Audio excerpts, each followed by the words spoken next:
Our top story tonight, an arrest is made in the murder of Florida State law professor Dan Markel. We have the latest on the investigation and what led police to an arrest. Plus, we'll speak with someone who worked closely with Dan Markel.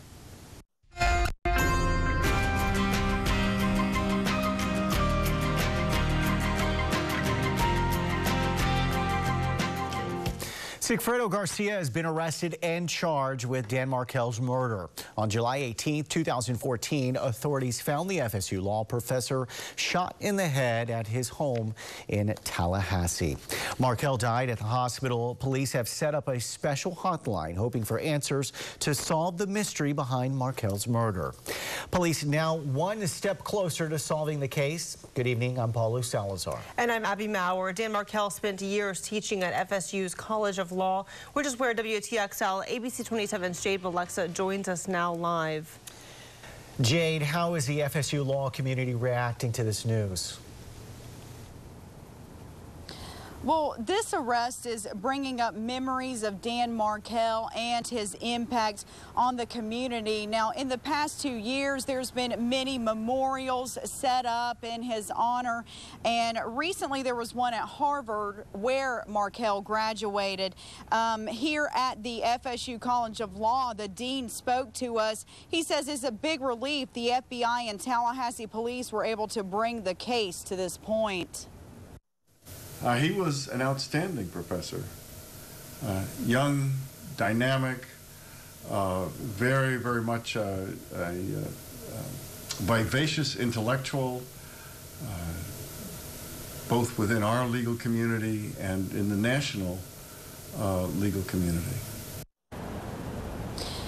Now, you can really hear the impact that he had on the community, the students, and his fellow colleagues. Now, the arrest affidavit has been sealed, so there are many questions that we do not know, including a motive, but hopefully we will find out more, and we will certainly let you know when we do. Back to you guys. And Garcia's arrest comes nearly 2 years after Markel was shot inside his garage at his Benton Hills home.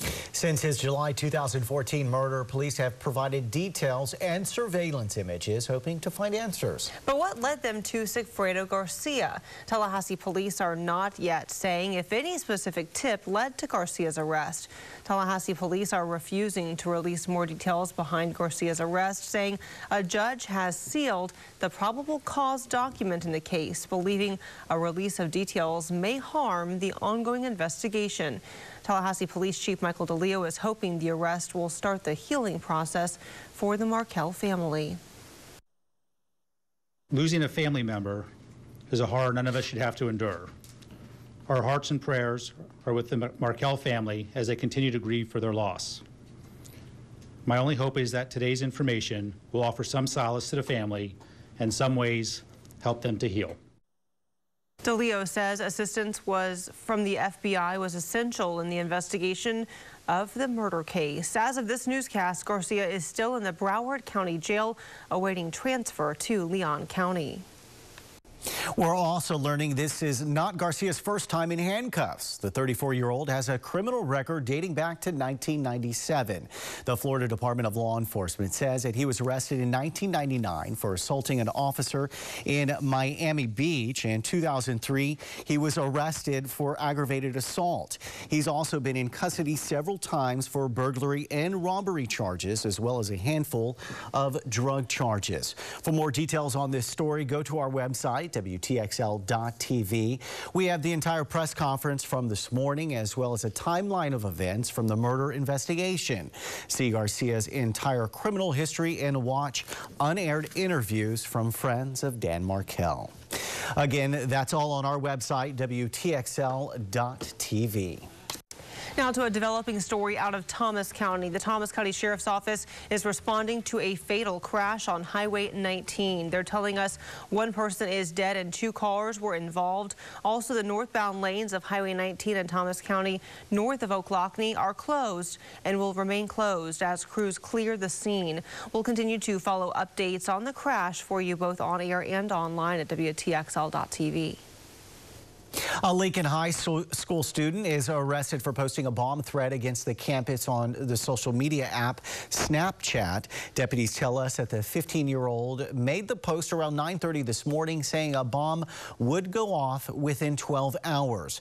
The student was immediately identified as a suspect. Leon County deputies arrested him at his home.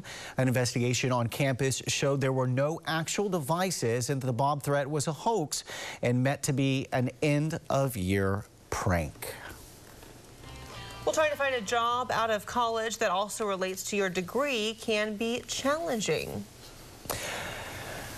Governor Rick Scott is now calling on state business as well as colleges and universities to prepare graduates for the workforce before they turn that tassel. At the governor's Degrees to Jobs Summit in Orlando, the focus is preparing Florida graduates for the needs of business. That could mean tailoring internship programs to a specific firm or having companies invest in student tech startups. The Florida Chamber of Commerce says this is necessary because by 2030, half the jobs in the state today could be gone. In many ways, we don't have an unemployment problem. We have a skills gap problem. So what we have to do is we have to educate kids and parents earlier about what the Florida workplace opportunities are going to be. The two-day conference also featured a call by the governor for colleges and universities to help students graduate in 4 years instead of 5 or 6. Another beautiful yet very warm day in the capital city. Oh, it was a hot one for sure. I washed my car this morning, but had to do it early. Chief Meteorologist Casanova Nurse is in our Storm Team Weather Center with more how the rest of the evening will shape up. Cass? Definitely a warm one, and if the option allows, get the work done early in the day. Some folks don't have that option, so being hydrated, finding shade and air conditioning, all very important for those who have to be out in that blistering sun.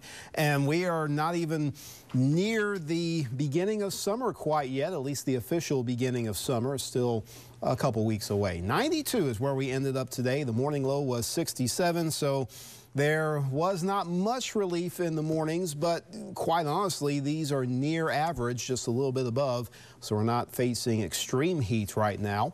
We're not facing a whole lot of rain potential either. We do have a faint convergence of the sea breeze and the overall east winds, so that is helping to pop a couple of isolated showers in the interior eastern panhandle, but there really is not much of a threat across our own local area for any significant rain activity aside from maybe a brief spot shower.